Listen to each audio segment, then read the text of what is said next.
Twitter sent off. Get the bot in here. And get our Discord posted.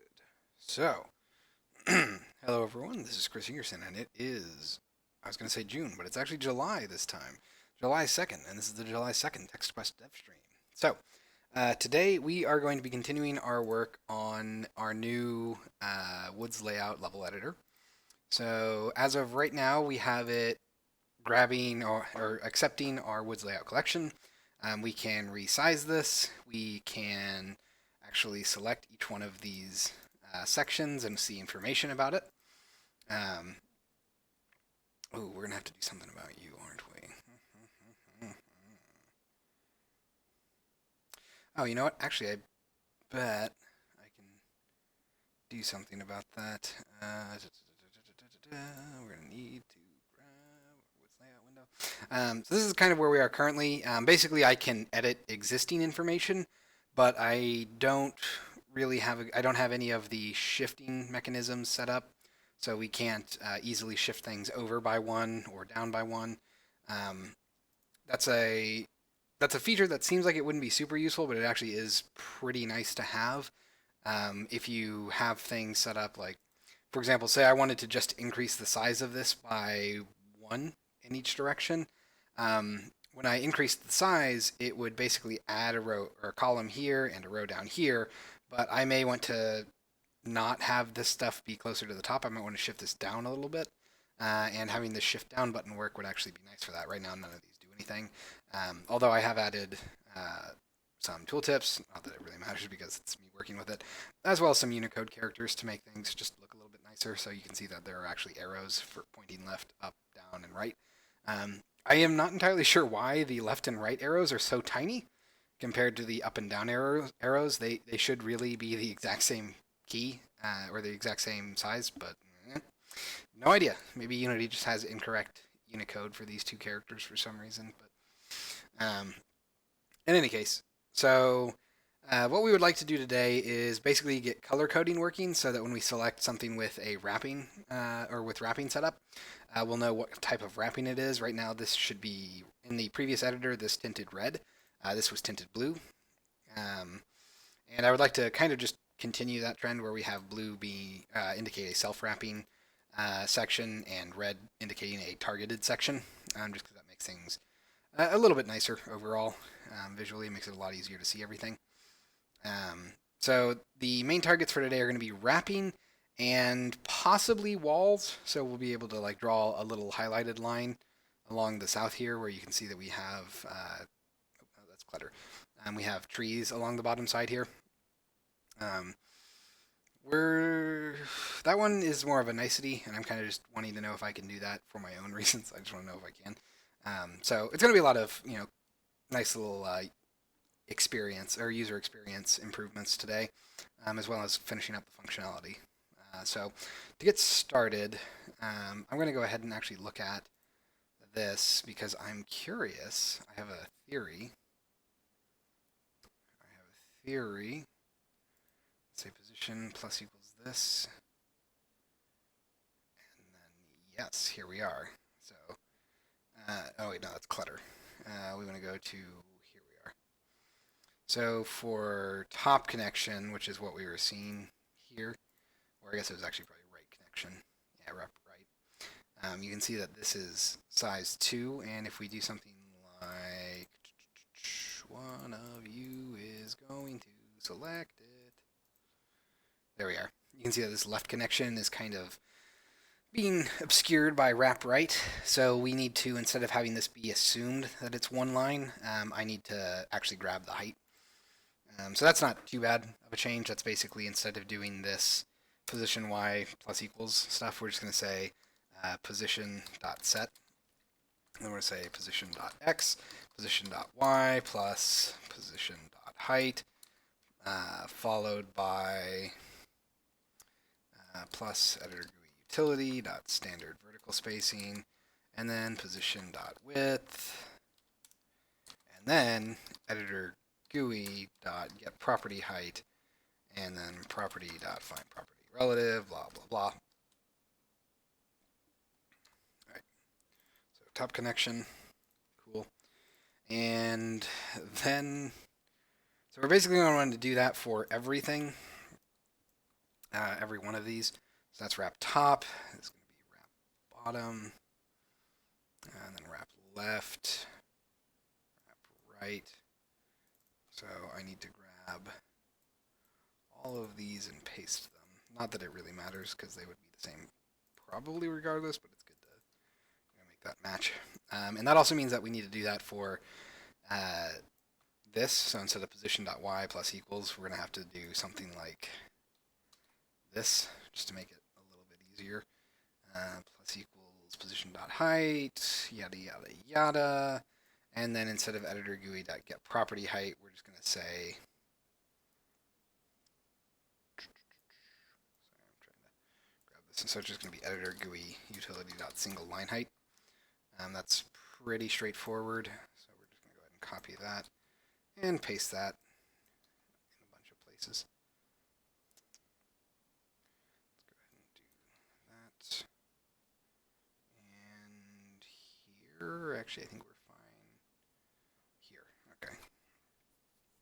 So if we let that compile, I'm assuming that these will then bump down. I still don't know, by the way, what is causing our positions here to be so compressed. Like, I don't know why these are using their short inspector field versions instead of their single line versions. Yep, so that did fix it. Cool. So that's not too bad, at least. That was actually a pretty nice quick fix. Let's just kind of compare this, see what this all looks like. Nice. Okay. So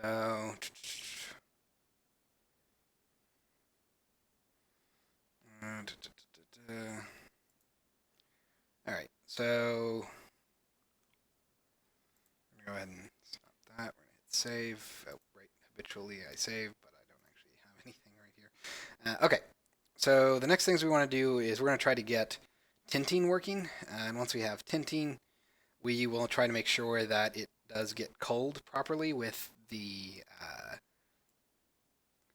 here with our individual fields here. However, actually, I might have an idea for that. Let's go ahead and I'm not going to close this. I'd like to keep that open. I'm going to come over here to Woods Layout window, and we're going to. I'm actually really curious. I'm going to jump back here to the old window. I'm not sure how I was determining if it or what color to use here. So let's go ahead and find all references here. Wrap mat. Okay, so I was just brute forcing it. Okay, that's kind of what I thought, but I was not sure.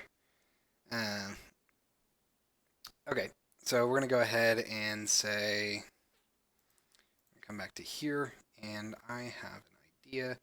So when we draw our map, we'll have our section here. So we're gonna have a draw preview texture, and I'm actually just gonna straight up cheat here, and I'm just gonna say if layout.get element. Okay, that's actually gonna be a bit of a problem, isn't it? I probably should just go ahead and grab that. Alright, so I'm going to grab this. I'm going to paste that. So that's a Woods layout element. Woods layout element. Element is equal to that. Okay. And that means I don't have to get that all the time now. Instead, I can just straight up do this, which is pretty awesome. And from here, I really don't know if I want to do this here. I feel like I should, instead of doing it this way, I should do serialized properties. That sucks. Okay. So that's actually going to change this a little bit to be...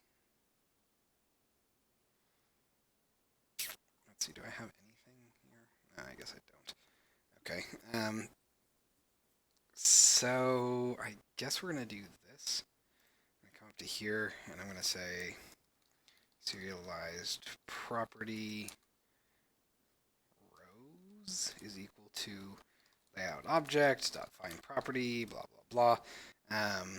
We're going to go over here to Woods Layout Collection. So yep, we want rows. Rows. And that means that our element up here, instead of doing this, is actually going to be, so we're going to say serialized property element is equal to rows dot find property relative dot find property, oh, nope, sorry.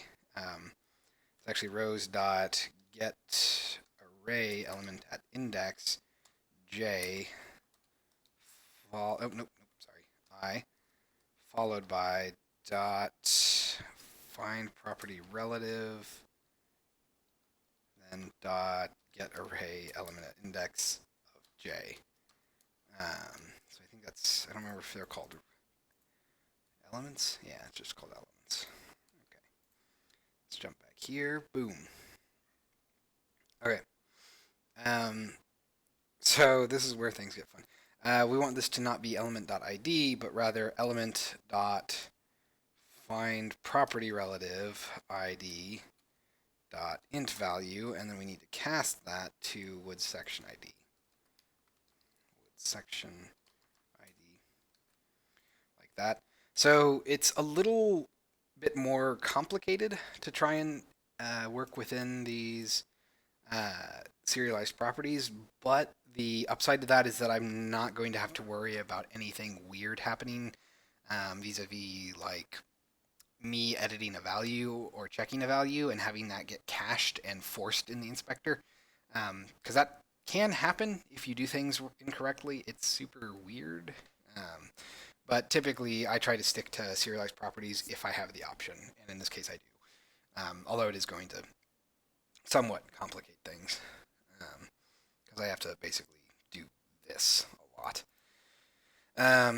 Okay, so we're going to say here is we have our preview texture, which is our base. So if I hover over this, it's what's actually drawing those paths in the grass that you see there.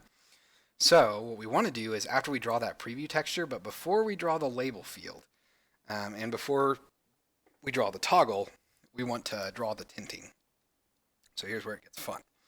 We're going to say if element dot find property relative yada yada yada int value, which can say is greater than 0 for now, and this is going to be woods layout element. So I want to see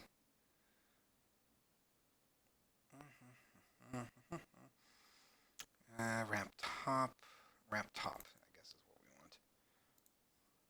So I want to say wrap top, and what are my options here? So if that equals 10,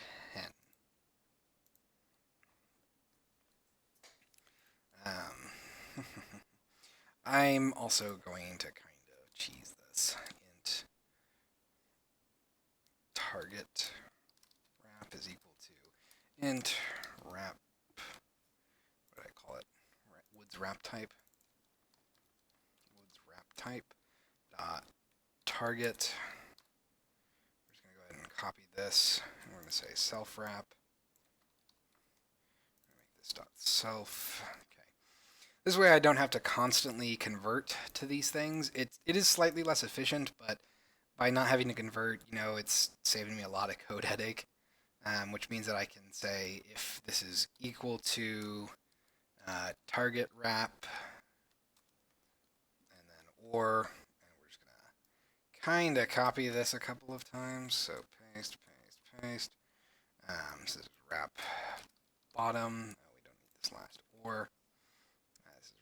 Left, and this is wrap right. So if any of those are equal to target wrap, then we want to draw something. So we're going to say editor GUI dot draw rect, and then we're going to give it I'm going to say section rect followed by new color 1f 0f 0f, and then I'm going to say like 0.5f. Okay, so I'm going to let that compile real quick, and then I'm going to go ahead and copy this and say else, if that, but instead of target wrap, it's self wrap. I'm going to go ahead and grab that, paste you, paste you, paste you. And then I'm going to say if element dot find property relative id dot int value, and then I'm going to Okay. And then I'm going to say blue instead, so something like that. Nice. So you can see that we do have that cover now. That's still probably a little too much, so let's do 0.25. 0.25. Let's kind of just bring that down a little bit. So it's a bit of a weird situation because I don't want it to be so opaque that it causes visual problems, but I don't want it to be too dim that I can't notice it. So I think a 0.25 opacity should be fine. Maybe 0.4 or 0.35.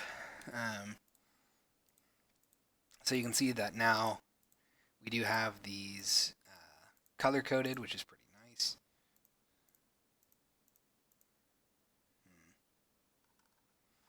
Okay, it seems to be efficient. I'm basically trying to figure out if this is causing substantial lag or not. I don't think that it is, but I don't know. It's not scrolling as smoothly as I would like, which is not exactly great, but I suppose it's kind of to be expected. Am I logging stuff to the console? Oh, well, you might be problematic. Why are you... What? I'm deeply confused. Let's see. Am I calling debug in here? No. Okay, am I calling debug in here? Right there? Oh, I guess that's just active section here. Okay. That's not too bad then. We can probably... Wait, when are you being called?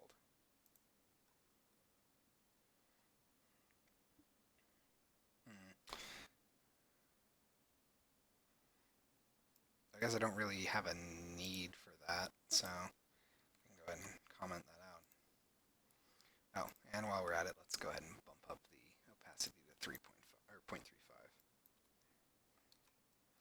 Okay, so that takes care of that, and you'll notice that it's not clipping. I'm assuming what was happening before because I was trying to render things basically once. Um, Technically, I'm still rendering everything once. I'm just layering them on top of each other instead of what I did before, where currently what I do is I draw the texture and then I have an overlay for it. Wow, that's still slightly too much. And yet it's not red enough, which is weird. Um, anyway, I guess that's fine. Um,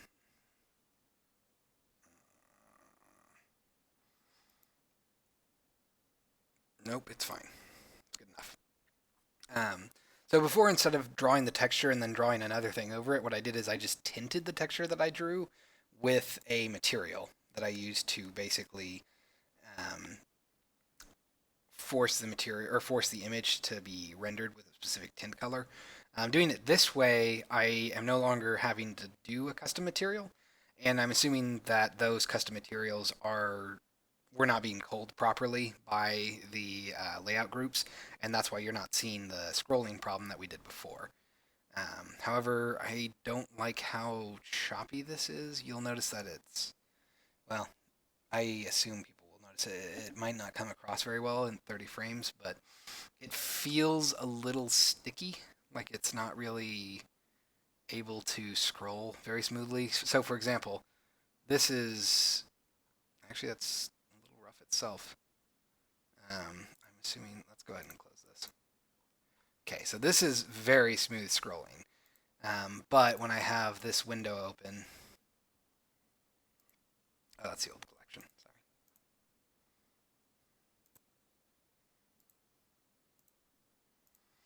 sorry. Yeah, it scrolls, everything scrolls so, well, nope, this is still actually pretty fine. But this is a little chunky, and that's not great. But it's not the worst thing in the world.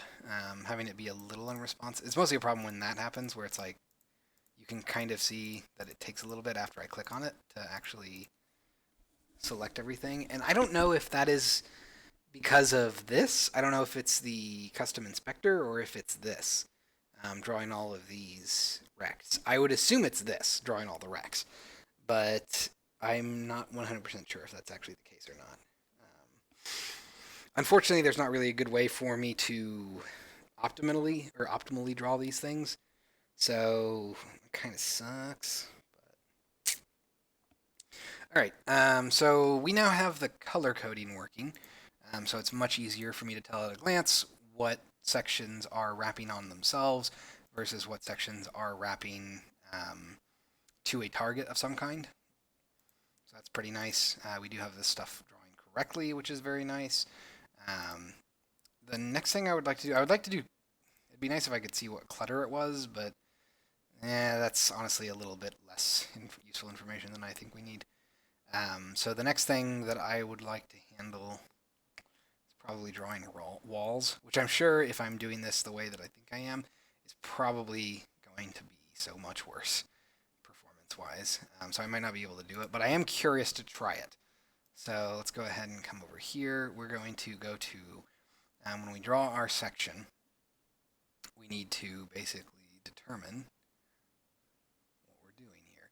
So before we create our toggle, I'm going to go ahead and say it's going to be another if statement. Yeah, that's fine. Okay. Oof, it's going to be rough. Okay. So we're going to say if element property, find relative. We want to see top side, something like that. So top side, I'm seeing bottom side, left side, and such. Bottom side, left side, right side, and I'm guessing we're just going to want to see if they are not equal to 0. Yeah. Okay. So we're going to say if it's not equal to 0. And here, I don't actually want to do this 4 at a time. So I need to kind of do, this is rather awkward. So we're going to say 0, 0, 0, not equal, not equal. Okay. So I want to copy this. Okay. And then we can get rid of these all. So let's get rid of you. Let's get rid of you. And get down to you. Let's get rid of 2 of you. Get rid of you. And finally get rid of you. All right. So if we do that, then we need to have a new section, and this is where things get kind of funky. We're going to say, well, you know what? Maybe I could do this. So let's try this. Let's see if I can squeeze this in. I'm going to move these things to be below this change check. Hit OK here. Okay.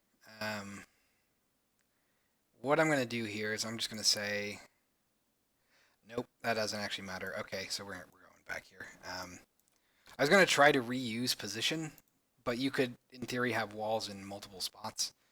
So I can't actually do that, so I'm going to have to make a new rect here. So we'll just say rect or wall position is equal to new, oops, that is not at all, new rect based on position. Okay. And for this, we are actually going to say, let's just manually construct this. So we're going to say x is equal to position dot x, y is equal to position dot y, width is equal to position dot width, and then finally height is equal to position dot height.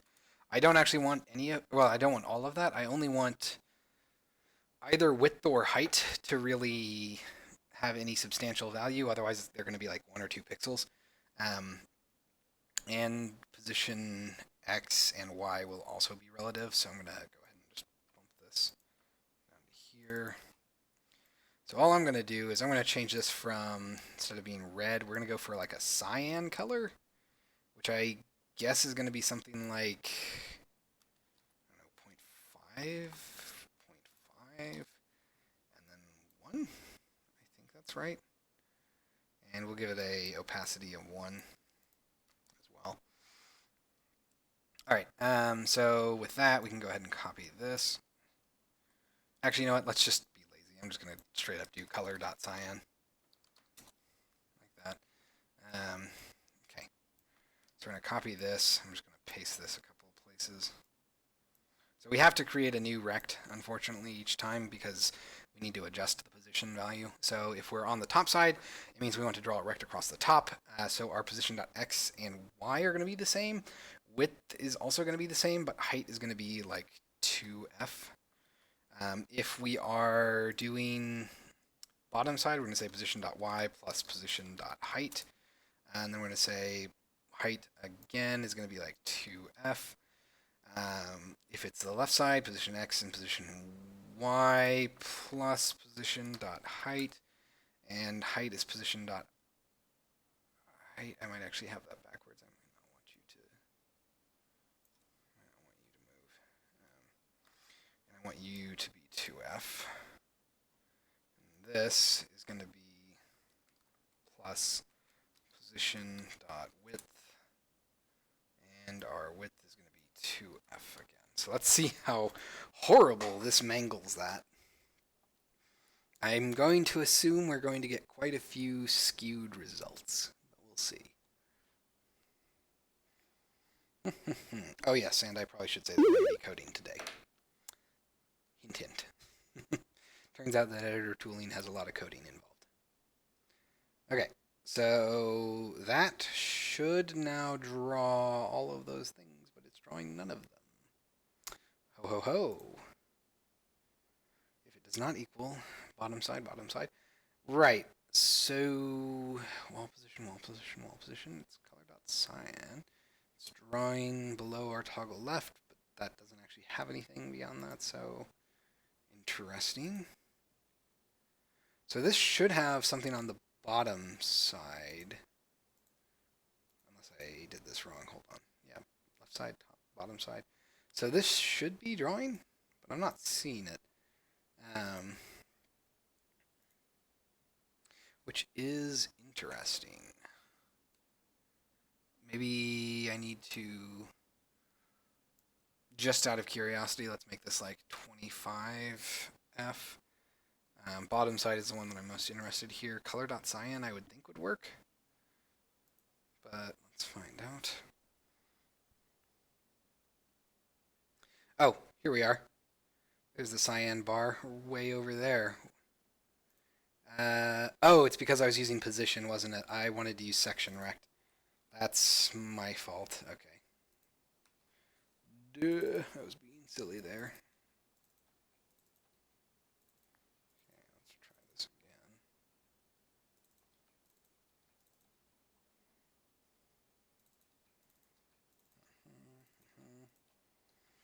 again. I should have known something was amiss. If you ever run into situations where you can't find your rect, just look to the corners of your position area, because for some reason you can't easily draw outside of those bounds. Okay, so cyan is not a good color because we can't really see it very well. Maybe we want to go for yellow, because like I can kind of notice it. It's just a little awkward. So let's go for like a yellow. I don't want to do black. I don't want to do white. I don't want to do red because we're already using that. Magenta. This is going to be hideous, but I am curious to see if that looks good. Because admittedly, at the end of the day, I'm not really looking for something that looks aesthetically pleasing, although that would be nice. I'm just looking for something that I can very easily see and have it be unambiguous what it is. So in theory, all of these things should shift to magenta. which is a much more bright purple color that is actually way easier to see because it contrasts the green pretty well. Um, so we might do that. So for example, if I wanted this right side to be trees, hooray! Suddenly we have a line there.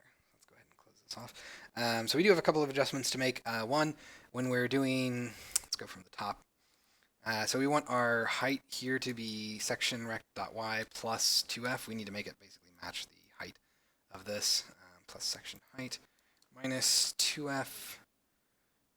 We're going to say plus 2f and then minus 2f. The reason that we need this sort of offset is because you'll notice that these things are currently kind of out in the dividing areas. By having that offset, this should bring them back into their actual rect transforms here, or their rect positions. So you'll see that everything slightly shift to be inside of its position, or inside of its parent node. There we go. Ooh, so you...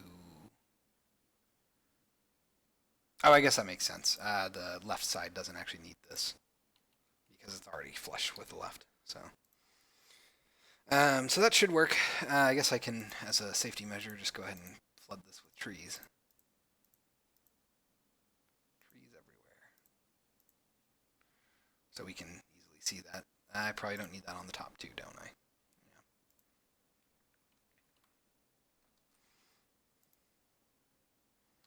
Yeah. There we go. So yeah, my top was a little offset. So this should bring everything in line with basically the actual borders of this. Give it a second. You can do it. There we go. All right, so that now has highlighting for our individual sides to let us know if anything is changing there. It's pretty nice. So now I can set this to none, none, none, and to none. That goes away. How nice. We can go ahead and turn this off.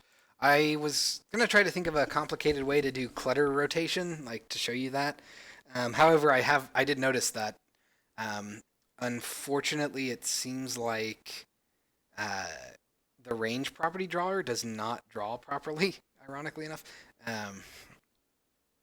And that's Unity's built-in property drawer. So Unity's built-in property drawers do not work if you have nested manually drawn GUIs, which kind of sucks because this should be a slider instead of an infield.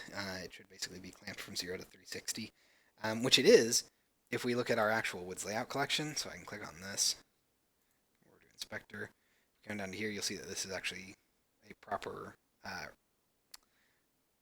proper slider. And I actually think that it's trying to draw the slider because you can see here that we have this space here to the left of the number field that we don't have anywhere else. Like this is clearly the borderline for the label width, but for some reason the slider is just not here, which makes me think that the slider is being drawn but in a weird position. Presumably the same reason that our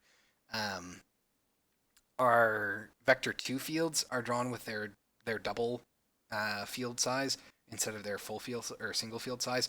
I have to assume that for some reason this GUI stuff does not let it properly tell where it should draw controls like that.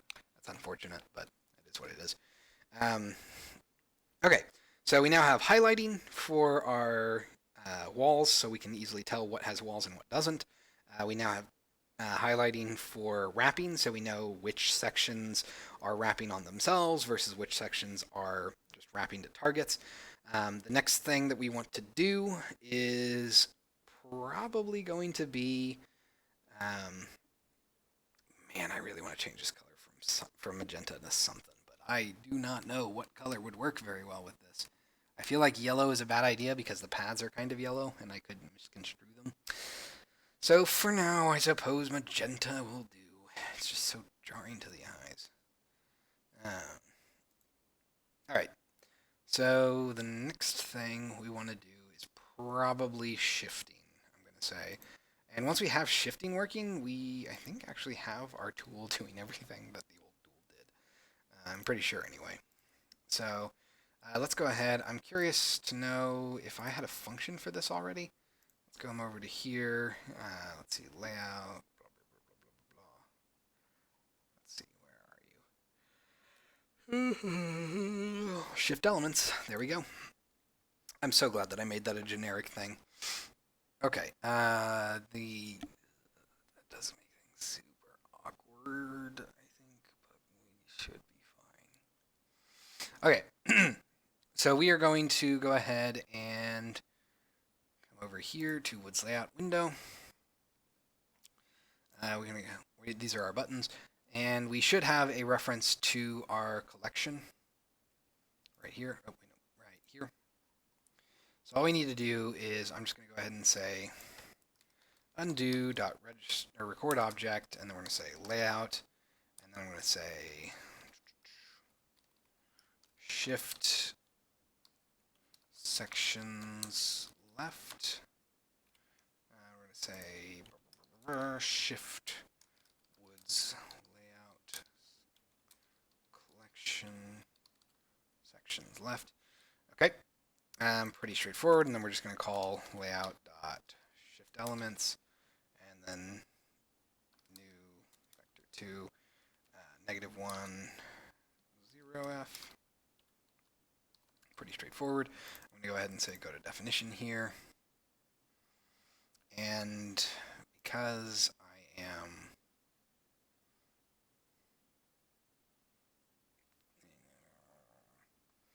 I'm going to do this. Used. Tell me you're just in those two spots. Yes, you're in those several spots, but that's fine. So we're just going to go ahead and say public void shift elements, and we're going to say int x, int y, and public void shift elements, and then vector 2 direction. Change this to vector 2 int. Everything else should work. I no longer need to cast these to ints, actually, which is nice. All right. And here, do I really need to? Oh, right. I guess we do want that. So, all right.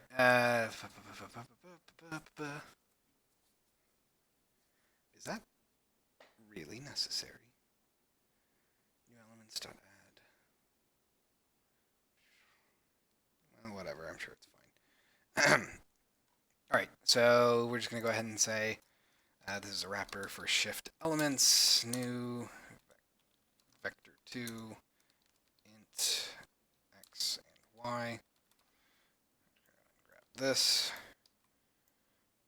So x and y. This is going to be int direction dot x followed by int direction dot y.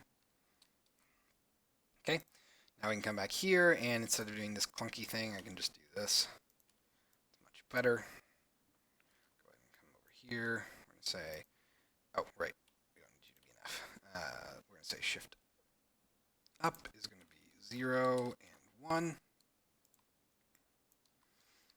then 0 and -1. And finally, -1 and 0. All right, so that should handle shifting our layouts. Let's go ahead and add undo support as well. So shift layout sections right, down, and up. So this all this undo.record object does is basically it takes an object and a string, and then you basically set up undo support for whatever object you've recorded. The string is so that the undo operation knows what it was that it's undoing, so that you can intelligently parse what you need to undo. I think you can actually see a list of what undo operations are currently in the queue, but I do not remember how to do that off the top of my head. But we don't need to. That's just something that if you want to see what your undo operations are, you can, I think, look them up somehow. But let's go ahead and let that compile. So with that, our shifting should now be supported, which means that we can comfortably resize everything, and it should. Oh, actually, does my resizing? Yep, there we go. Reinitialize. That's good. Okay, so in theory, this should work for everything. Um, so this should have all of the functionality of the old menu now, with ideally a third of the cost. I'm actually curious to know if this performance problem was on the original. So this, oh, yeah, there we go. So this dragging performance lag is not because of the inspector. It's nothing's being drawn right there. So it has to do with probably drawing all of these rects, and I'm assuming. Actually, what I'm really assuming it is these, all of these labels. Um, Actually, as a test, let's go ahead and disable those real quick. Come down to here. So I'm going to say draw, not active section. So we want to find our label. Here we are, label field. So I'm going to go ahead and get rid of this because that should get rid of a bunch of string formatting. And if it's way more performant after that, I'm going to have to come up with a more intelligent way of doing this than string formatting. I don't really know what I'm going to do. I could, I guess, bring back the labels on the individual elements, but I'm dubious if I want to do that.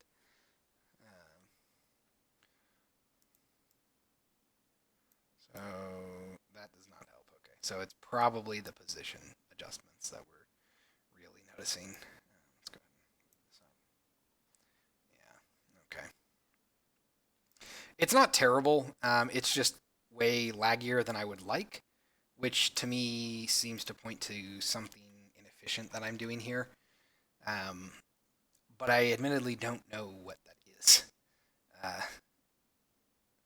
I guess it could be the fact that I'm creating a new rect like this every single iteration, but there's not really a good way for me to handle this. So position is here. I mean, I guess I could try to set this up as position offsets instead.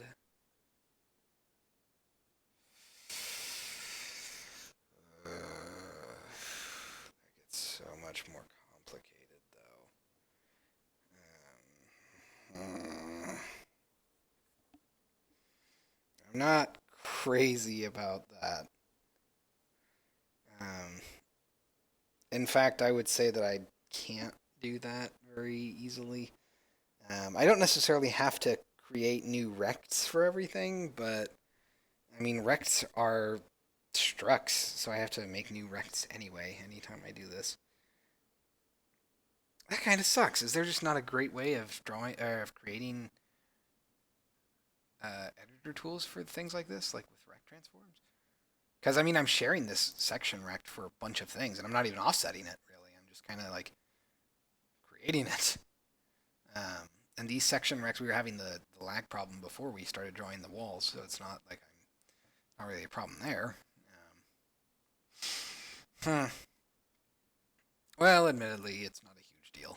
It's just something that I would like to know where that pain point is coming from. I bet I could probably do like a deep profile on the editor, and that would kind of point me in the right direction. But I am assuming that it has to do with just the massive amount um, of rects that it has to create.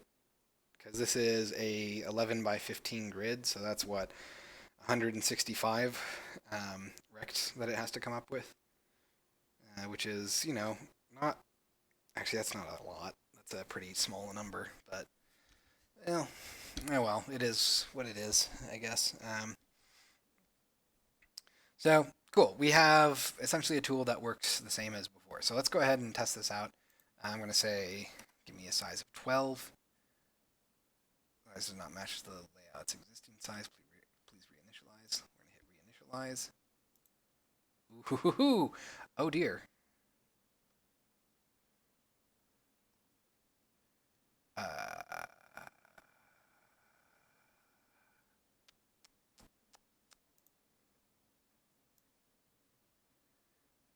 I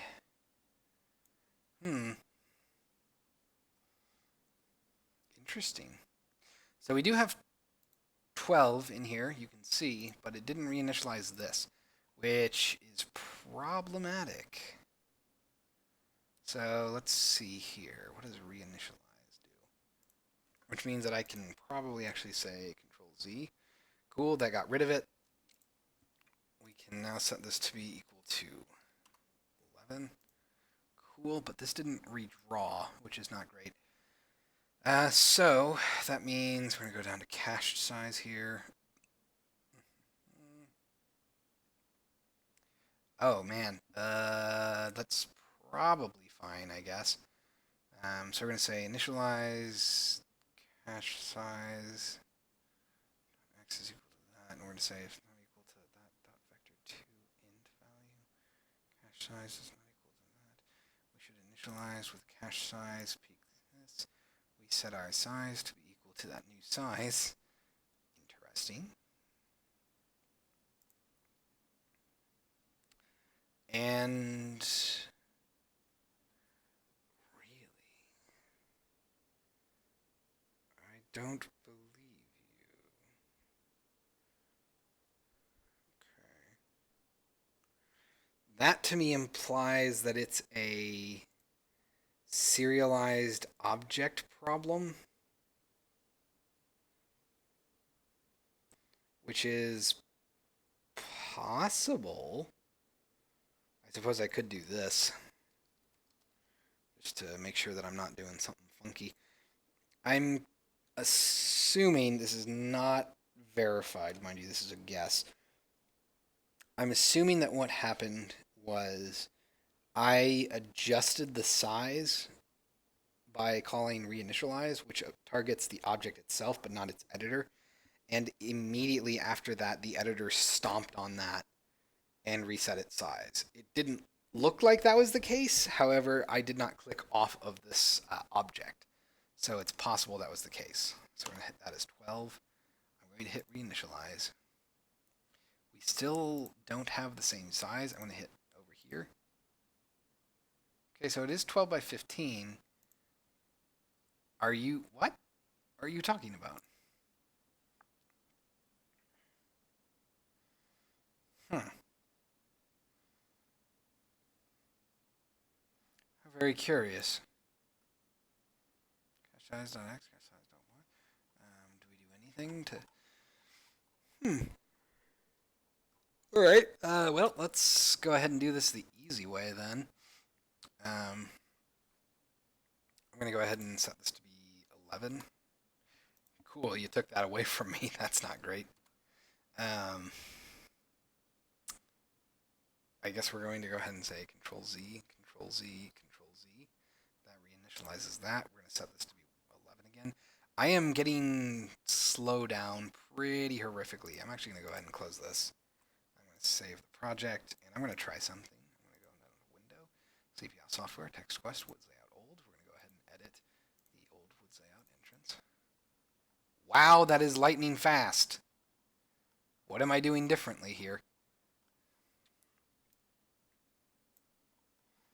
Like, this scrolling speed is way better. Still way better. Okay. Cool. So something that I'm doing is way more intensive than before. Let's go ahead and close this. What exactly was I doing before that was so different? Doing label field size, label fields, blah, blah, blah, blah. That's kind of what we were doing before. I guess I just began a horizontal here instead of manually positioning it, but that's not too bad. Cache size.x, label width is equal to blah, blah, blah. Begin horizontal. Shift elements.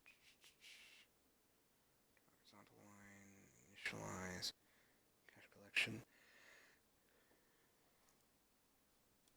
Hmm.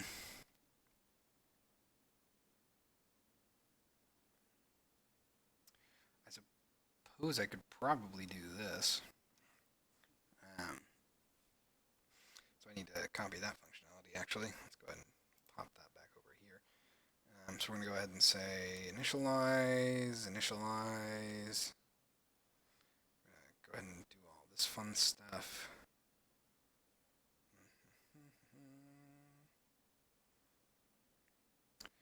And what we're going to go ahead and do is say if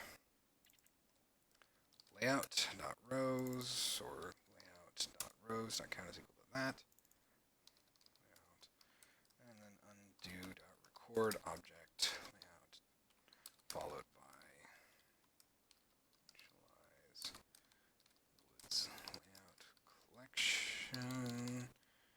Okay. So that's pretty straightforward.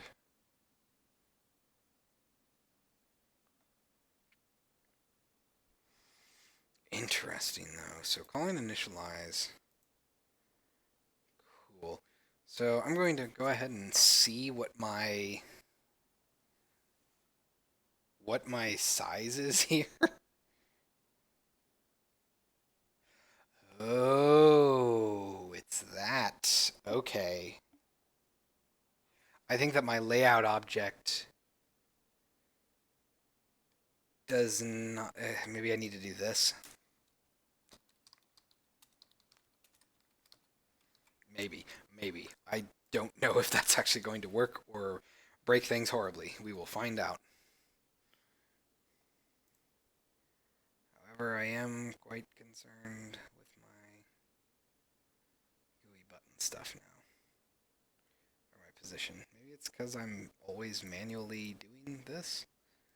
Like, I am much more blatantly positioning everything.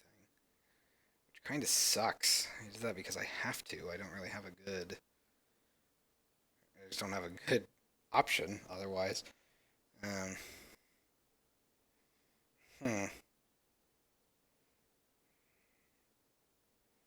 Those are not set. Draw active section. Hmm.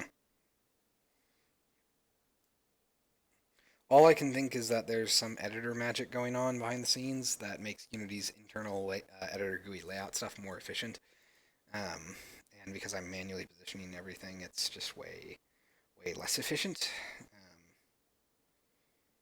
I mean, I could try really hard to not create new rects here, but I do not know how that is possible. So, yeah, it's not great. I mean, besides just moving this to... I mean, that doesn't really make sense, though. But then again, I suppose we could try it.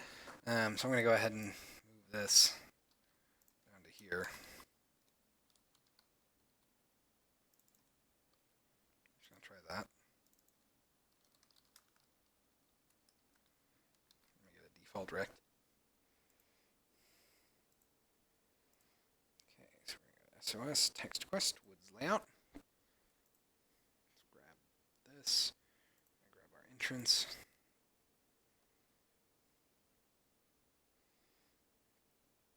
Well, at least we got it loaded in before we compiled, so.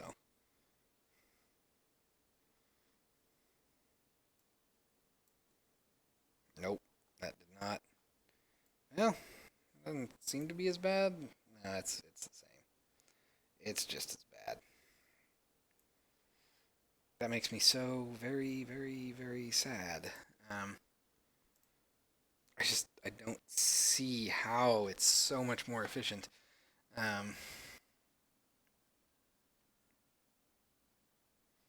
Like, look at this. Look at this. I was creating a new rect for everything before. I was doing it so much worse than before. Oh my goodness. How is that more efficient?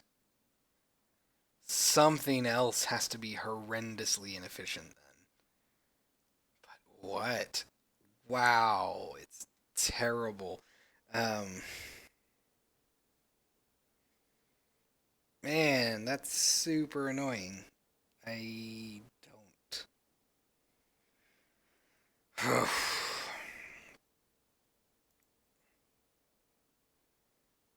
Yeah. Okay. Man, I was even doing editor press stuff. How is it more efficient like that? Something else has to be going on here. Something stupid. I have to be. Excuse me. I have to be calling something constantly for this to be failing like that. Like, constantly.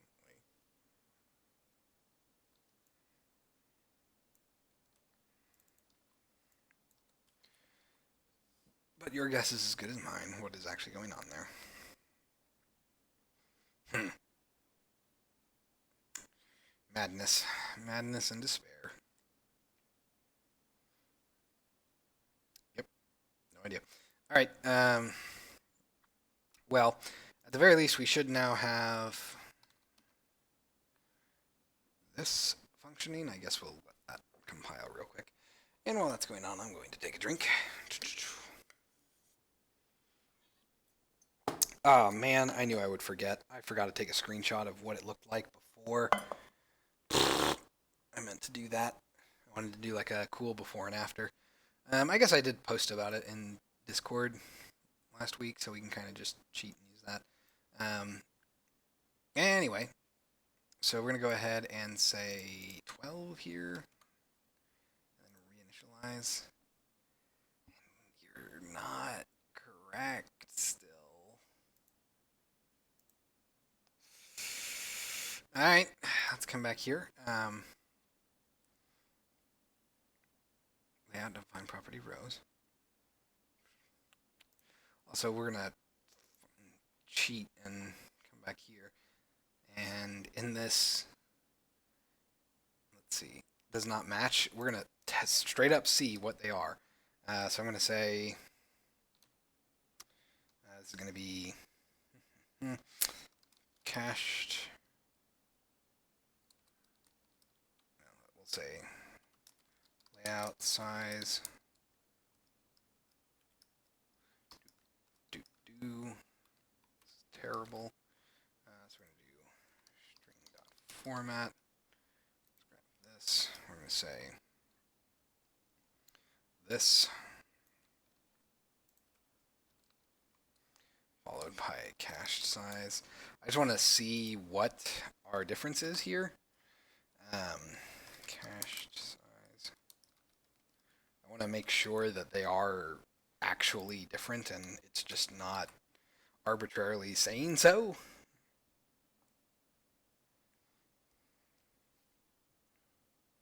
Because clearly the size on the woods layout object is 12. Like we can see that the number of elements that it has is 12 for each row. But this is not okay. Cool. Really? That's not great. Cool. So yes, the layout size. So it's a reinitialize problem. This layout object is frustrating. It's basically stashing that value, and it's not allowing it to reinitialize properly. Oh, that sucks so very hard.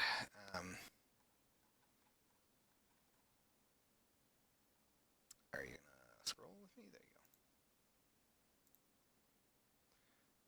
go. 11 by 15. 11. Cool. So problem is that we're having that issue. I guess that means I need to call initialize again.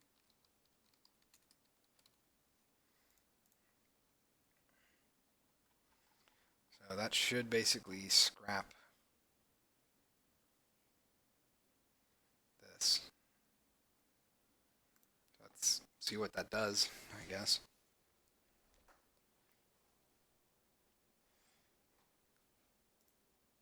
And I did save this, right? Nope, I did not. Haha, I was gonna say like something did not happen. Otherwise, it would have compiled by now. So,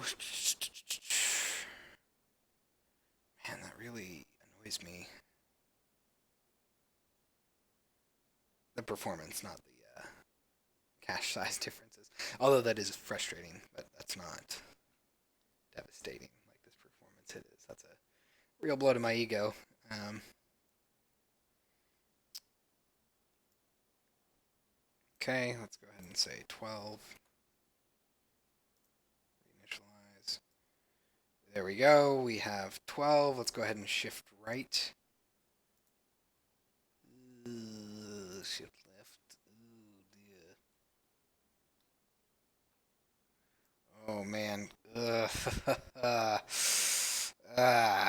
Yeah. Cool. So undo support is a little shaky. That probably means that I need to do a couple of things. Um, First things first, we're gonna go ahead and set this to none. Performance. Set this to entrance again. Not so much with the performance. Still not terrible with performance over here. So the next thing that I need to do is I need to call. So I basically need to call initialize if I change anything on the target layout, which is a little frustrating, but it is what it is. Yes, cat, I see you. The cat is right up against me and wants attention. Okay. Let's see. So we're going to go ahead and copy this, which is funnily enough going to mean that we need to call initialize right after that. So we're going to go ahead and copy this. Where are we doing stuff with layout? Layout.initialize, layout.shift elements. Call initialize and then return, I guess. So we're going to go ahead and copy that. Paste, paste, paste. Okay. So that seems to be a little bit better.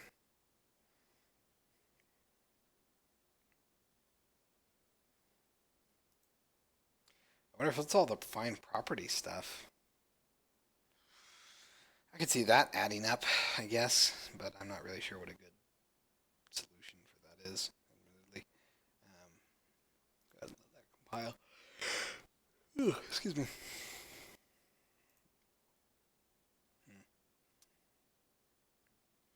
Position not set, layout object update. Call layout object apply modified properties. Yes, I suppose that's fair. Effective section .x is less than 0, then we know that we're not actually selecting anything. Height. Blah, blah, blah, blah. Okay. So we're going to go ahead and so we're going to select this. You're all doing fine. We're going to set you to 12. Wow, that is really, really bad lag. It is insufferable. We're going to go ahead and say reinitialize. We now go over to 11. If I say shift right, hooray. We now shifted right. If I say we increase this to 16, hit reinitialize. We now go down to 16, which is nice. Yeah, I think I set it up so that when you add a new element, instead of it being nothing, it's set to empty. Is that actually what I did? Yeah, I'm guessing that's what I did. So instead of it being none, it's empty. Um, man, I could optimize this so.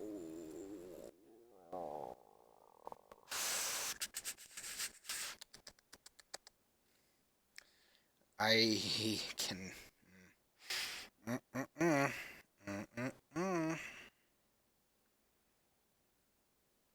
Yeah, all right. Oh no.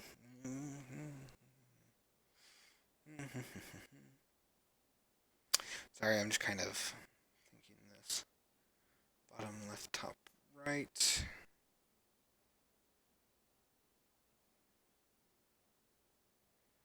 Okay. Yeah, we're gonna do that too. Why are some of you underscored and some of you not? That is super interesting to me. Well, let's find out. Okay, so I should be able to shift down. Oof, that is rough. This is really bad lag. I should be able to shift left.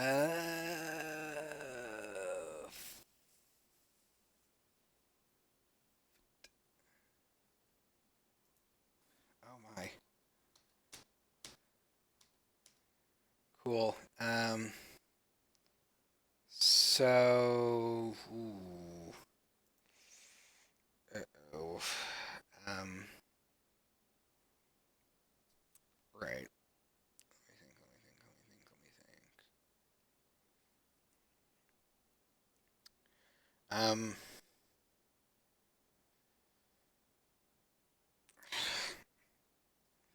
I want it to respond immediately, but I can't think of how to do that.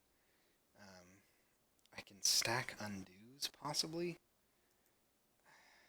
That's honestly all I can think of. I'm not crazy about that.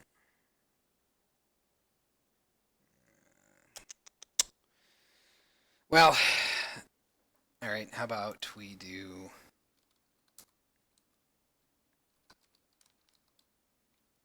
record undo is equal to false, and we're just going to say if record undo dot record object layout object followed by initialize layout object. Really, are you not going to let me do that? Oh, interesting. Unity editor serialized objects is not an object. Cool. So that won't work. That really sucks. Okay. Let me see. Undo. Oops. Hold on. Is that undo snapshot? Yeah. Okay. So undo dot. So on perform undo operation. Let me see if I can get callbacks. Undo redo performed. There we go. Cool. So let's go ahead and grab this. We'll go ahead and. I suppose we'll do this. So on show window, we'll say undo redo perform plus equals. Wait, are you seriously like a add? Nope. Okay. Plus equals delegate. See if you. Cool. So it's just a whatever thing. So pretty much we're gonna want to do this private void.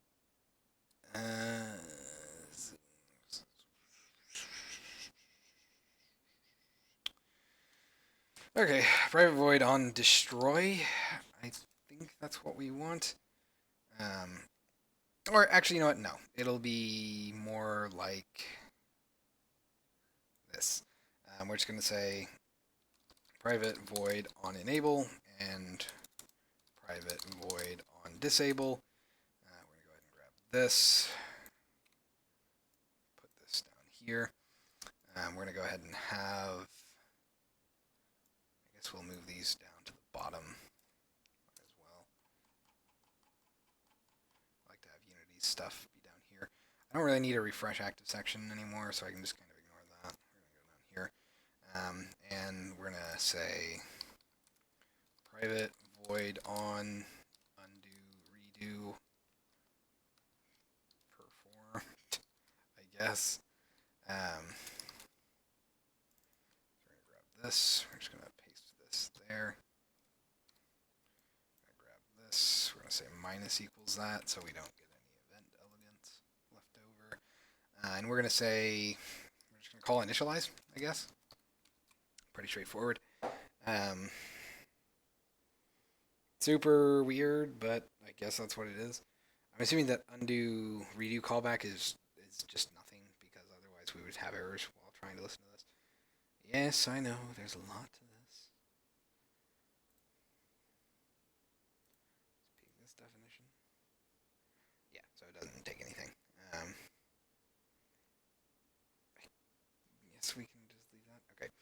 Uh, the other thing that I need to do here, so that in theory will help us here. Let's get rid of this function because we're not actually doing anything with it. Right about there. Okay, we can get rid of that. And that I'm hoping that'll handle our reinitializing when we call undo and redo. The other thing I want to know is why when I hit shift left it shifted right. Shift up, shift down. Where's left? -1.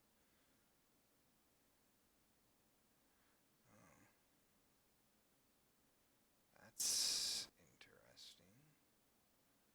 So this is. Did I have those inverted in the old one too? So shift left is 1F, shift right is -1F. I have no idea how that makes sense. I do not understand that at all. So this should be positive 1F, I guess, or positive 1. But like, why does it need to be negative? Um,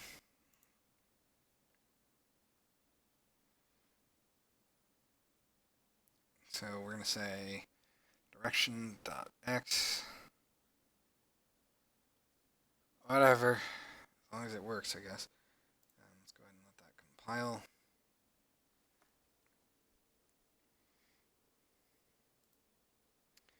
Let's see what this looks like. I'm kind of curious. So let's say that our direction was like -1, -1. So that would be I plus -1 is less than rows dot count -1. So if that's the case, and let's assume we're at 0, 0, that'd be 0 plus -1. That's less than rows dot count. That's definitely going to be less than that. Even if it's -1, it should still be less than that. Direction, so that'd be 0 plus -1, which is again -1. Both of those would be evaluated to true, and then we're going to say 5 plus -1 is less than 0, or 0 plus -1 is less than 0. We're going to add that to the right.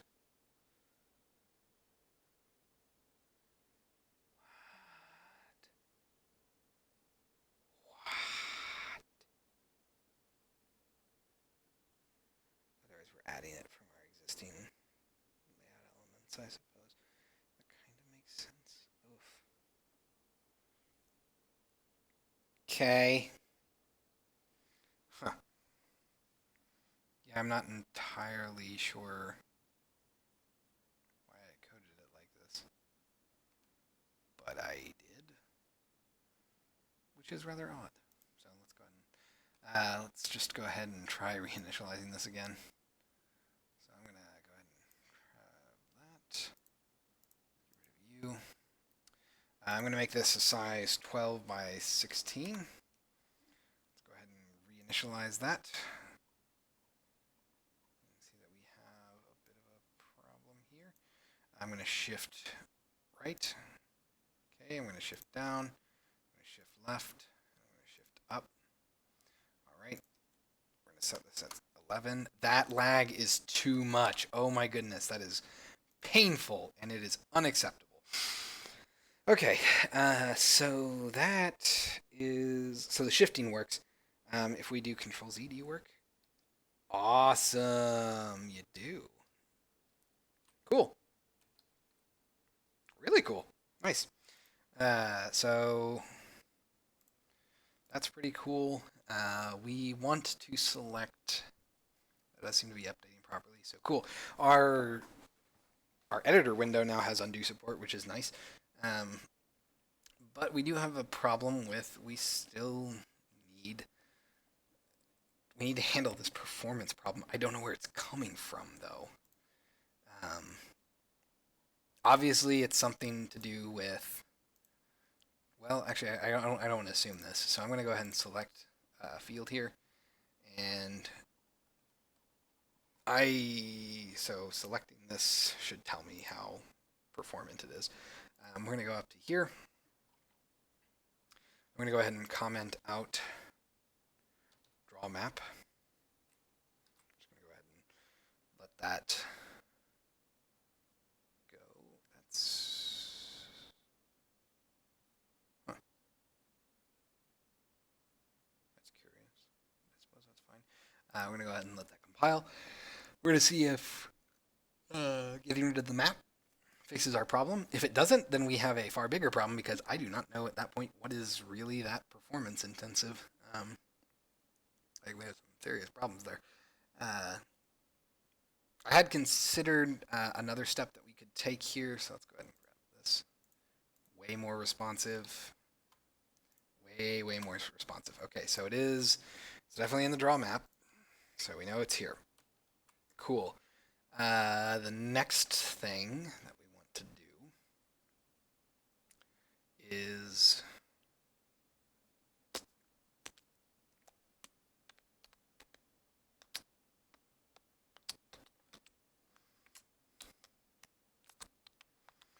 let's see here. I wonder if it's this change check.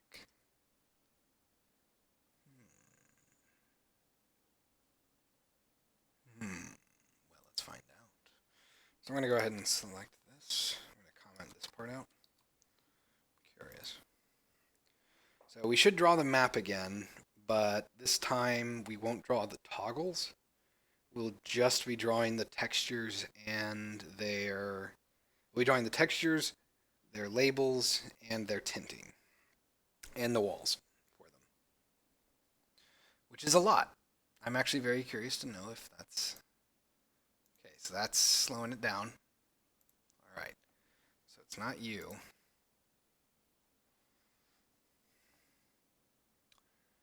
Let's just draw the preview texture, and that's all we care about.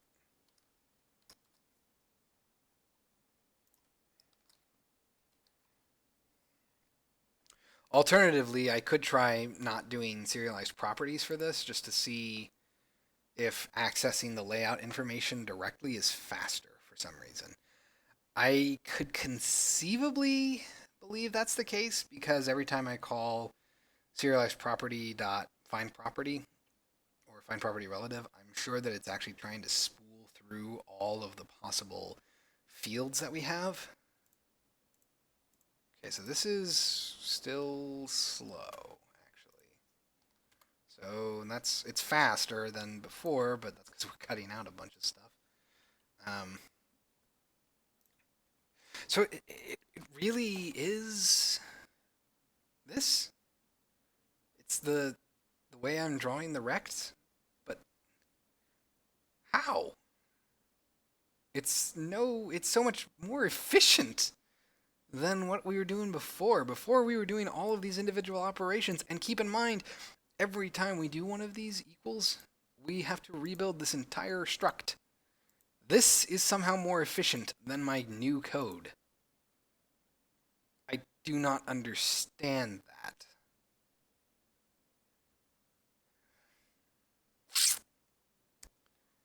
Okay, let me think.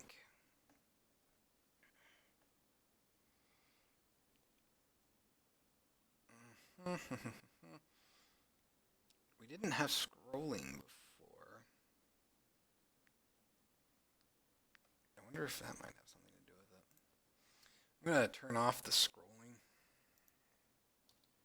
I seriously doubt that that's actually a problem, but I'm curious. That's the only thing I can think of. So we're going to turn off our scroll rect and see what that does.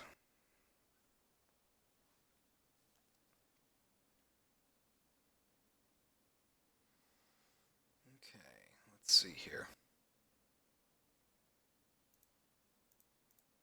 Okay, I didn't think so. That's still a problem. Interesting. What is the next thing we want to try then?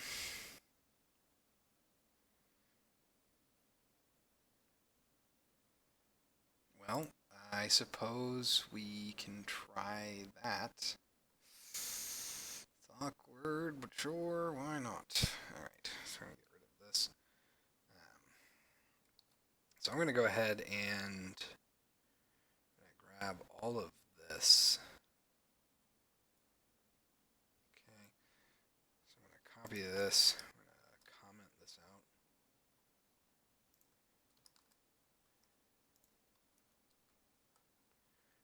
Come up to here. We're going to get rid of this. We're going to make these all be, so this is going to be element dot ID. Okay, and this is element dot wrap top is equal to woods wrap type dot target is what we want here. Hello, Garrett. Welcome back. How you doing tonight? It's going pretty well, actually. We are working on the editor for the woods layout because I wanted to kind of see what how my tool set has evolved, and we're actually basically done with it. And now I'm trying to hunt down performance problems on it because currently what it's doing. I'll go ahead and show you a example. Let's get rid of you. Come back down here. So this is the current setup that we have, and in theory it should be working. But somehow this new method is less efficient than the old woods layout method, or the old wood layout window is, so it causes some lag spikes. I have no idea how that's the case because my old way of doing things was basically the same but less efficient. Like, I think methods that I know are less efficient than what I was doing here. Okay, so to give you a sense of what I'm doing, it's kind of hard to see this on the on the stream because of just streaming frame rates. But like the scrolling experience here is pretty rough. This is a very rough scroll for me. Versus over here, it's actually very nice and smooth. I'm actually not. I think you might be able to see that in the stream, maybe. But yeah, it's a little iffy. And yeah, we're doing editor performance stuff, so it's not actually even performance in the sense of like performance in game, because that's actually pretty performant for the woods. There's not a lot to render there. So I'm trying to figure out why this method of drawing everything is causing a problem. It's doing updates when nothing is changed. Well, it's not actually doing updates. Basically, what's happening here is so we spool through on GUI, and we do a quick change check to see if you're doing anything with the layout. If you have done something with the layout, then it's going to try to reinitialize it automatically. If you haven't, then it's not going to really do anything.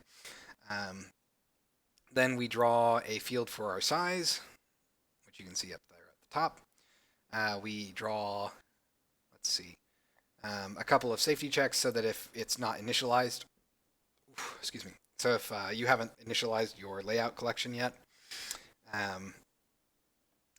then you can automatically.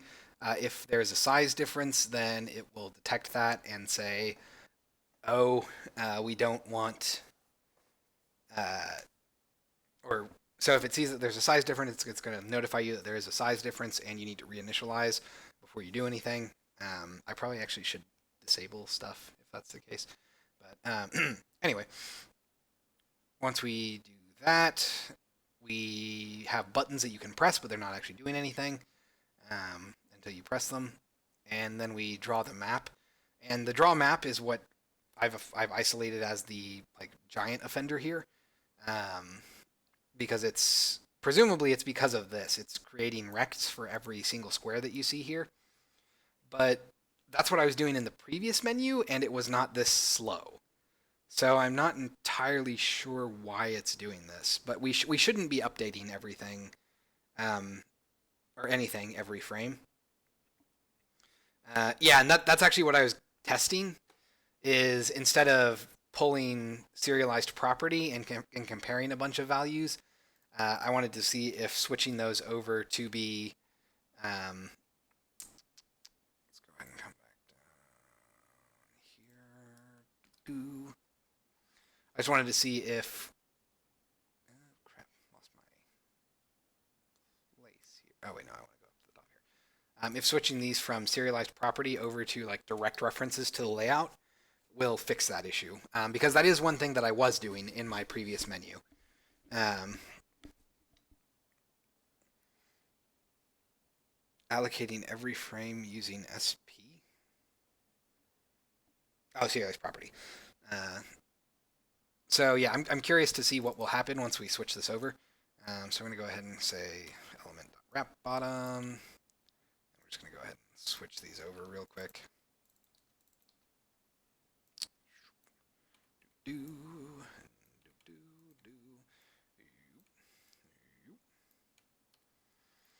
Okay, and this is going to be u.self.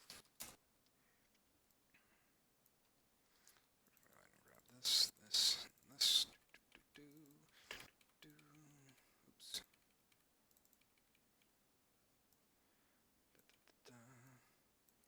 If that's the case, I'm really sad that Unity did that because that makes it frustrating.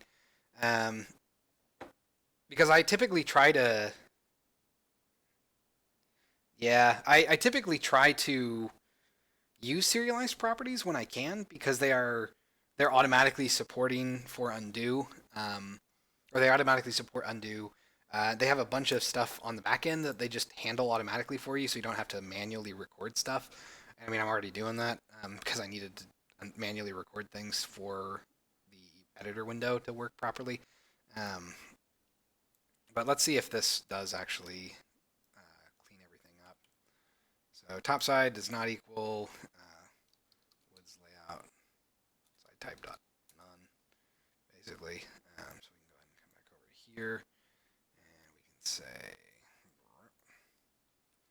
you. Get rid of this, and get rid of that, and get rid of you, and you. So if this just like dramatically improves performance, then I guess it's better if you're referencing stuff to just reference it directly, which kind of sucks, but okay. That means I can get rid of you, which is nice. So let's see. That should basically restructure most of the serialized property stuff to be um, just direct references to the data. But I have noticed that when you're profiling in the editor, if you want to avoid garbage spikes, it's good to one, not have the scene view open while the game view is open, because you're rendering everything twice. That makes it obviously harder to tell where performance is coming from. But also, yeah, having custom inspectors open can sometimes mess with you. Um, what do you have garbage or allocating every frame with serialized properties? Like you're just manually setting its value every frame? Holy crap! Yeah, that's way faster.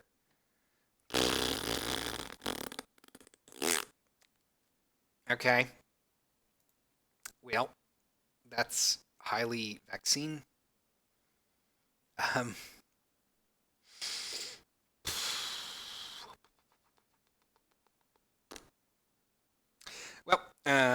that sucks. And unfortunately, I can't get too far away from this. I mean, obviously, this performance is way better now. Like, yeah, look how buttery smooth that is. Although, why are you not stretching all the way? Oh dear. Uh, huh. My horizontal scroll bar is gone. That's interesting. And now you're there. How curious. Huh. Okay. What about you? I really? Ooh, yeah, we're getting into some property drawer problems there. I mean, it's not like I'm ever going to get this small, but that's not great. I don't actually know why it's doing that. My height is offset. So it is actually at some point detecting it because the scroll bar vertical scroll bar shows up, which is interesting. Ah, I bet I know why. We're going to go ahead and say, it says instead of this, we're going to just try layout dot size. So I guess we're just going to have to reference everything by that size. Ugh. That's super annoying. Cool. Then that means that I probably want to go ahead and change this stuff too. So we're going to say layout, blah, blah, blah, blah. So we're just going to go ahead and say layout.size. Pretty straightforward there. And yeah, that's really unfortunate because it means that this layout object is basically doing nothing. So we can change this to layout.size.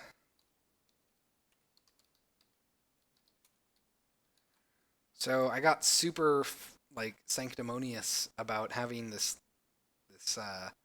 layout object and initializing it and how important it was, and it turns out it's not.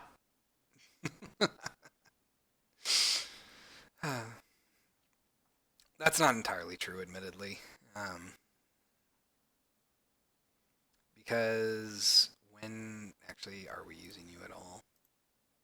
Nope. Let's get rid of you.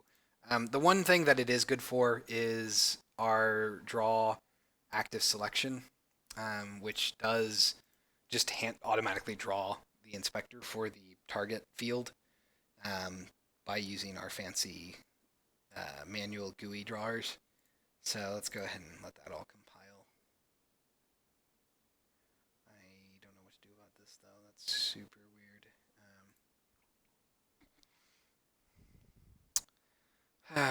Well, I guess that just means that it's way slower to reference these things with serialized properties. Very disappointing. I think it's a custom editor for my water tech. I wonder if it's something to do with like, well, I guess I don't know what your custom inspector is doing. I was going to assume like maybe there's some. Okay, so it looks like once it initializes, it's correct, but I'm not sure. If it was just like some sort of special preview that you would, I don't know if you wrote a preview window for it or not, but I could see situations where like a material is scrolling in the editor while you're looking at its inspector. Because I've worked with some tools that do that before, and that usually causes performance problems. Okay, so all of that seems to be drawing all right. And yet this, why? It's like, it's wrong is the problem. So, timeout, out of curiosity. Yeah, yeah, okay. So, set you to 12. You'll notice that why though? Let's see, back to 11. So we're going to try to set this up. And then if we go to 12,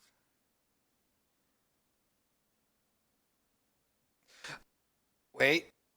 Oh, okay. Found it. Awesome. So it's a math problem. Cool. The reason that we're not getting a scroll rect here is because our calculations for the size are now being thrown off. Yep. They are by quite a bit. That is super interesting. Okay. It's just going to be something dumb. I know it. I don't like having to fix code. Yeah, I hate having to go into third-party assets and fix them, or at the very least mitigate warnings and errors. So we're gonna scroll down here. Let's get rid of some comments. Okay. So what we need to do here is what we were doing before is we were trying to calculate our width. Well, no, the width is fine. Here's the problem. This 100 is an arbitrary number. That was a magic number that I just experimented with to get to the right point. That needs to change basically. Um, so this scroll view here needs to essentially, like, this number has to be calculable somehow. Um, I am not sure what the best approach is. Maybe 10f times the size. That's super weird. Huh. Actually, we set you back. Set you back up. Everything else is moving down like we would expect, but for some reason this is just not correct. Hmm. Okay. I guess we can stretch you a little bit. So this minus 100 is, it needs to be minus, but why minus 100? No, no, no, no, no, no, no, no, no, no, hold on. Okay, okay, okay. I think I know what it is. Um, we need to say, I got you. I think I need to, no, no, because I'm doing that right there. Position dot y. I was going to say I need to like subtract position dot y again, but I'm already doing that. But that's all I can think of. Minus, hold on. Maybe I should debug this information, but I have a sneaking suspicion. So I'm going to go ahead and copy this, comment you out.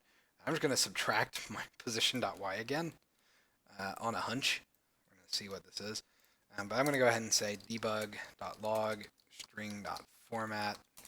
I want to see what my dimensions are. So we're going to say window size is equal to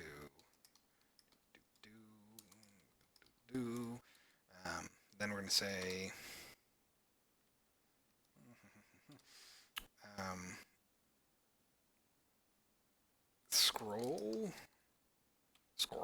scroll position, I guess, is going to be at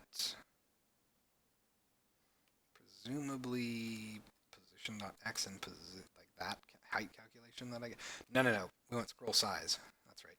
Scroll size. Scroll size should be less than that value.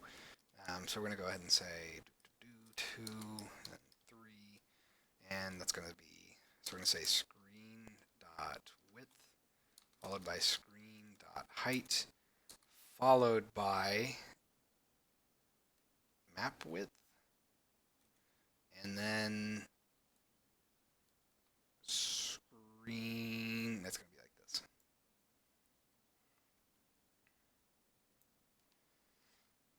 And that.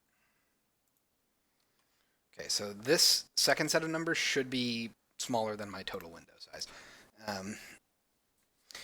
I really wish Unity had a better way of accessing the width of the window that you're looking at, because screen.width and screen.height is super weird.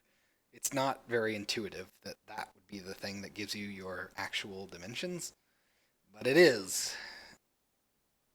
Okay, everything shifted up a little bit. Okay, so that's looking right. If we set you to be 12, that is incorrect again.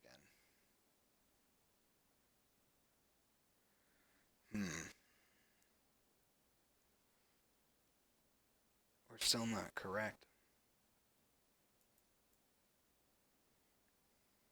Okay. Let's put you back at 11. Come over to here again, and I want to see, I guess, what my position is for it. It's super weird. I want to handle this. Scroll size. So I need to know my x and my y. Do I though? Because that actually... Hmm. I guess let's see what our position is. Because maybe this minus position is actually making it a larger number somehow. That doesn't seem right, considering it was smaller. But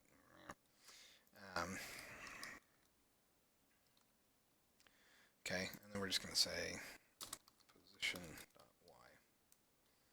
I just want to know what that position value is. I guess I could have reverse engineered it by just subtracting this by 2. Oh, look at that. Our scroll size sometimes matches the height exactly, which should be impossible. Well, that's interesting.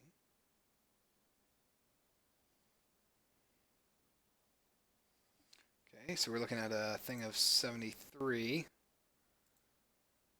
Interesting. For a brief period, it seems like it's set to 0, which is fun. We're going to set this to 12. 139. That number getting bigger does make sense.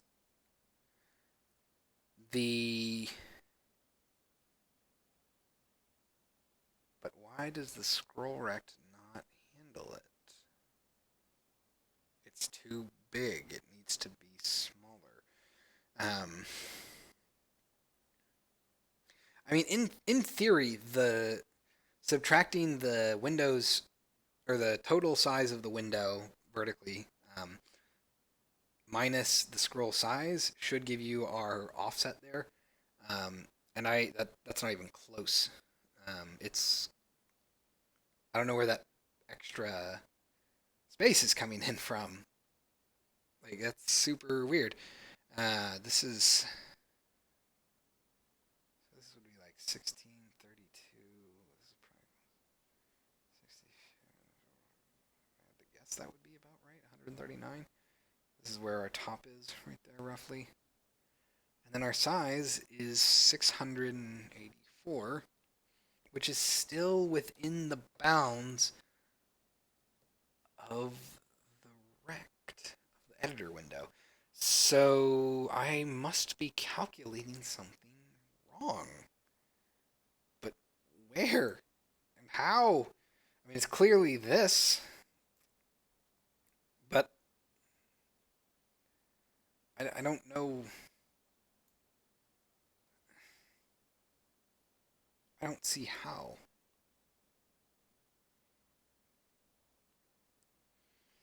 Hmm. Control rect GUI layout width size.x times section size. This was also not giving me anything here, which okay there. Interesting. Like we see an offset happen there, and I don't really. Oh, it's because of the top thing there. Okay. But this is clearly within the scroll rect, so my positions are borked. But why? Get control rect. The GUI width of size dot x times section size plus size dot x minus 1 times section padding. That's all correct. That is vexing. I mean, it's not a huge problem. I'm just more curious to know why it's even happening. This is super weird. Okay. Well, let's go ahead and come over here. I suppose the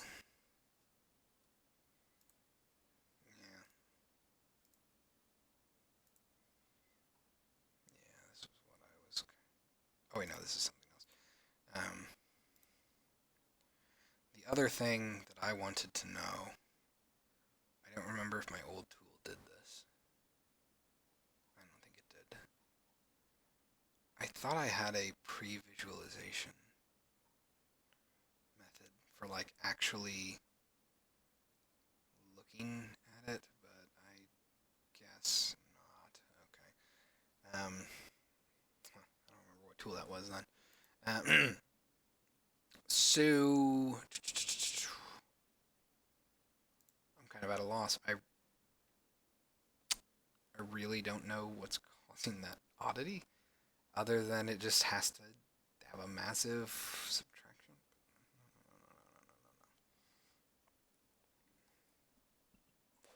Okay. I have an idea that we're gonna try real quick, and then if I can't get this to work, we'll probably just move on. So I'm going to turn this off real quick, get rid of that debug, and I'm gonna go down here to draw a map, and I want to see what this size is.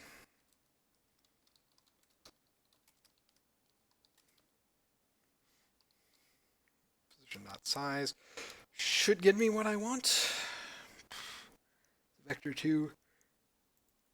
Yeah, sure. I guess also a position would be nice. Um, so let's go ahead and just do like position dot. Yeah, we'll just do this. String dot format. And then position dot x, position dot y, and we're just gonna say.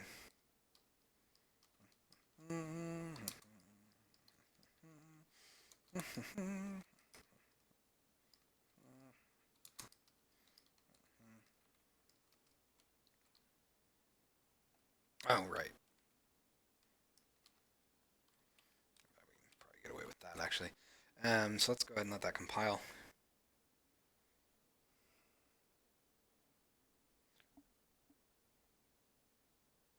There it is, a size of 700, which is fine, because as long as our window size, actually I probably should go ahead and keep that open. So as long as our window size, our scroll size is smaller than our position data, we should get scrolling. But I'm not entirely sure why we're not. Let's go ahead and clear this. Let that compile.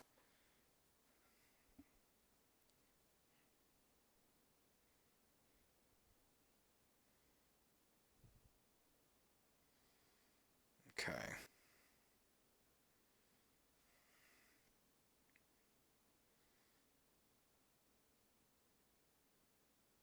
It's not. It's smaller. Right there. Okay, that makes sense. We are smaller here. And now, moment of truth, we're the same size. Makes sense. So, for one thing, we're getting both of these, which is super awkward. But our size is larger in almost every capacity.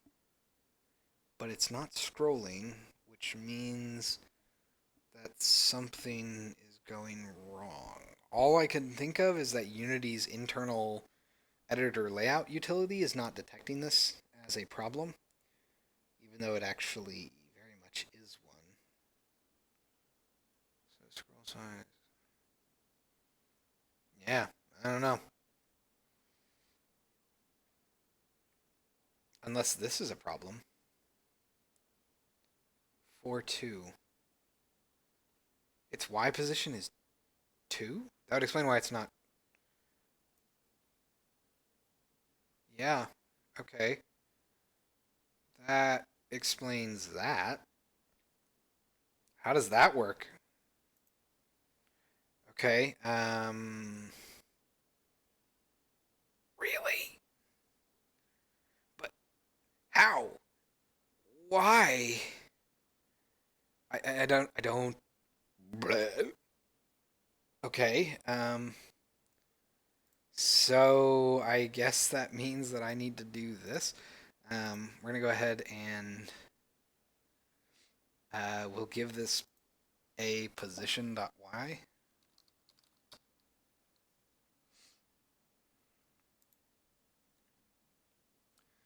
And let's see here.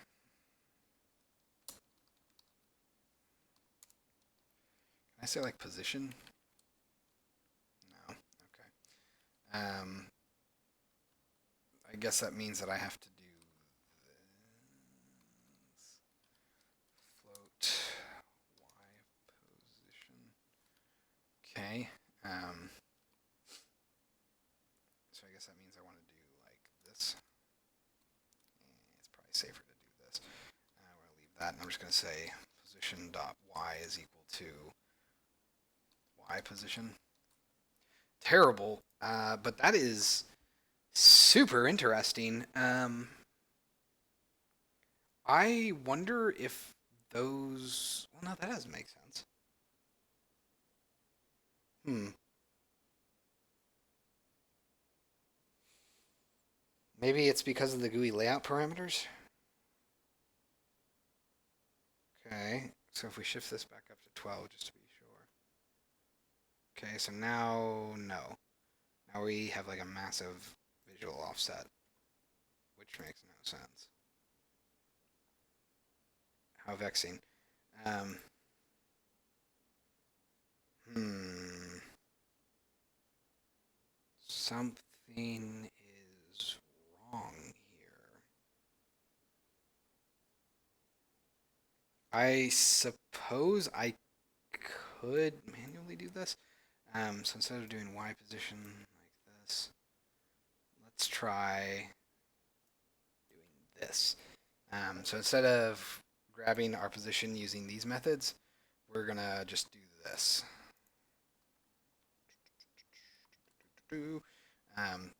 So instead of saying get control rect with GUI width and all that, we're just gonna straight up like not have any parameters, and we'll manually set this. So we'll say position dot set position dot x position dot y followed by all of this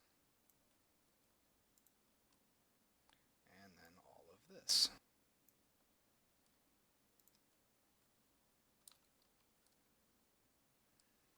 Let's see if that renders correctly.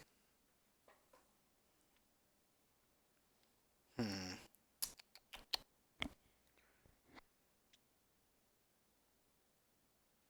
By the way, I do apologize that I'm focusing so much on this, but this is actually one of the things that I like um, about doing editor scripting is I like figuring out the weird oddities of Unity's workflow. It's super fun to me. So let's go ahead, and that seems to be drawing correctly. This is not. This is actually drawing worse now. So I have to assume it's something with Unity. I don't know what. I'm going to assume that it's some weird thing. That it doesn't like me trying to do everything with layout as much as possible, but also kind of doing my own stuff. So it's fine. It works as long as we don't have this weird warning. I don't know why having this warning on screen causes a problem, but it does. So whatever. And it I guess it's fine because it's meant to, you're not meant to really do anything with this while reinitialize is set up. So,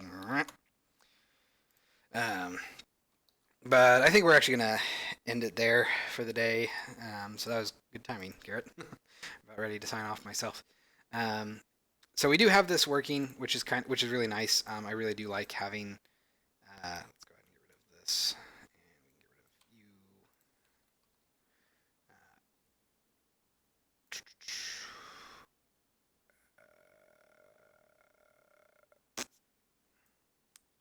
I guess we'll just keep this for now.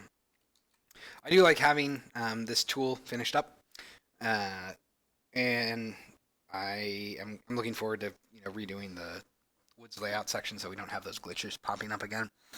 Um, but it is kind of fun, revisiting old tools.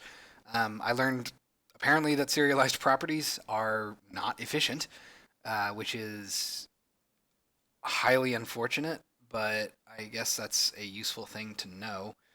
Um, that really, really makes me sad. Uh, so for reference editors like this in the future, I guess that means that the general workflow is you want to serialize, you want to have a serialized object for the thing you're referencing so that you can do editor adjustments, like our fields over here, but you don't want to reference those things if you're just doing straight value checks. If you're just comparing values, then apparently it is. Are you serious? You're still okay, fine. Then I guess we're going to go ahead and do this. We're going to say minus 100. Um, so apparently it's just faster to reference values directly rather than serialized properties, which again kind of makes sense. As I was starting to articulate earlier, it's every time you reference a serialized property, it has to kind of like dig through all of the object or the serialized property that you're trying to get through to find the serialized property that you need. So I could see that being an intensive, a laborious process. Um, okay. Well, at any rate, I think that's a pretty good place to stop for the night. We have everything pretty much working. Uh, and we're good to go for actually working on the woods layout. And we have a new fancy woods layout tool that is a little bit easier to work with. I'm going to try one slight adjustment, just one very, very, very, very slight adjustment that I want to do. Make these green. I know that that's not a great idea, but I'm not a huge fan of magenta for this. I just want to see if neon green is actually a little bit better. But in any case, announcements. So this Thursday is the 4th of July, which I completely forgot about. So I may or may not be doing my Devstream on Thursday. We'll see. There are also possible other schedule conflicts that I'll have to check on. Um, so we'll see what Thursday night is. Keep your ear to the ground for that. I'll announce in the Discord. Nope. So magenta was better, not by much, but it was better.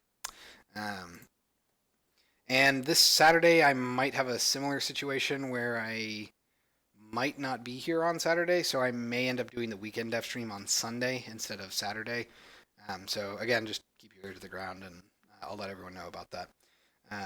So yeah, aside from that, I think that's about it. So I think that's about it. So thank you all very much for watching, and I'll see you again next time.